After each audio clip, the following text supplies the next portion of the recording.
इस ब्रेन और माइंड का एक फैक्टर ये है कि ये डिजायर से कंट्रोल्ड होता है, राइट? डिजायर अपनी विल के साथ आता है और विल असल में डिजायर का ही एसेंस है।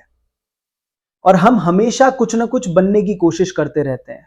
जैसे एक क्लर्क मैनेजर बनना चाहता है, बिशप आर्क बिशप बनता है, फिर कार्डिनल और आखिर में पोप।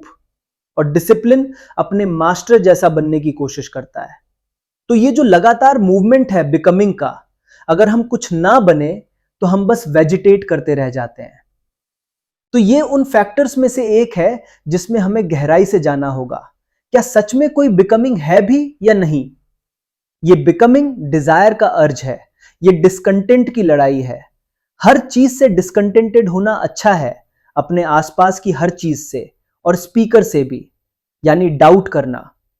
क्रिश्चियन वर्ल्ड में डाउट को एनाथीमा माना जाता है। अगर तुम डाउट करो तो तुम्हें उसके लिए टॉर्चर किया जाता है।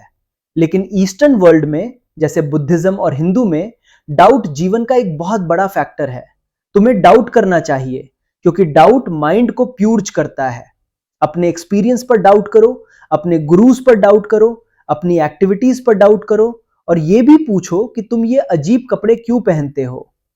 तो केवल एक्सपीरियंस पर ही नहीं, डिजायर की नेचर पर भी डाउट करो कि इंसान इसमें फंसा ही क्यों हुआ है। क्योंकि हम ये जानने की कोशिश कर रहे हैं कि क्या माइंड को ट्रांसफॉर्म करना पॉसिबल है, और वो भी ज्यादा नॉलेज से नहीं, ज्यादा एक्सपीरियंस से भी नहीं।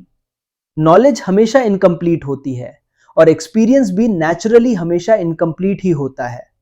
तो हम साथ साथ ये पता लगाने की कोशिश कर रहे हैं, इन्वेस्टिगेट कर रहे हैं। ऐसा नहीं कि मैं इन्वेस्टिगेट कर रहा हूं और तुम बस सुन रहे हो। ये हमारी शेयर्ड रिस्पॉन्सिबिलिटी है कि हम इसमें जितना पॉसिबल हो सके उतनी गहराई से जाएं। और जब आज सुबह तुम इस टेंट से बाहर निकलो, अगर तुम सच में सीरियस हो तो अपने लिए ये डिस्कवर करो कि ये सिर्फ पॉसिबल ही नहीं है, ये एक्चुअली हो सकता है। ये कोई होप नहीं है, कोई आइडिया नहीं है, कोई कॉन्सेप्ट नहीं है, और ना ही कोई सैटिस्फाइंग इल्यूजन है। बल्कि अपने लिए डिस्कवर करना है, बिना किसी परसुएजन के, बिना किसी रिवॉर्ड के, बिना किसी पनिशमेंट के, बिना किसी डायरेक्शन के, यानी बिना किसी मोटिव के। क्या तुम ये सब फॉलो कर रहे हो? बिना मोटिव के ये डिस्कवर करना कि क्या ब्रेन और उसकी एक्टिविटीज को टोटली ट्रांसफॉर्म करना पॉसिबल है। ब्रेन की एक्टिविटी क्या है? थॉट का मूवमेंट और उसके फिजिकल न्यूरोलॉजिकल रिस्पॉन्सेस, सेंसेशंस और ऐसे ही बाकी प्रोसेसेस। जब ये सवाल समझ में आता है कि हम साथ साथ इन्वेस्टिगेट कर रहे हैं, तो इस इन्वेस्टिगेशन का एक फैक्टर ये भी है कि डिजायर का मूवमेंट लगातार बदलता रहता है और हमेशा कुछ ज्यादा बनने की कोशिश करता रहता है, राइट? ये मैं नहीं कह रहा हूं, ये फैक्ट है। अगर तुम इसमें गहराई से जाओगे तो तुम इसे खुद देख लोगे। तो इंसान को यह पूछना ही होगा, डिजायर की नेचर क्या है, और आदमी समय की शुरुआत से ही इसमें फंसा क्यों हुआ है। और इसी तरह एक पैटर्न सेट हो गया है, कुछ न कुछ बनने का, जो हम सब हर समय कर ही रहे हैं। मैं अभी वैसा नहीं हूं, लेकिन बन जाऊंगा।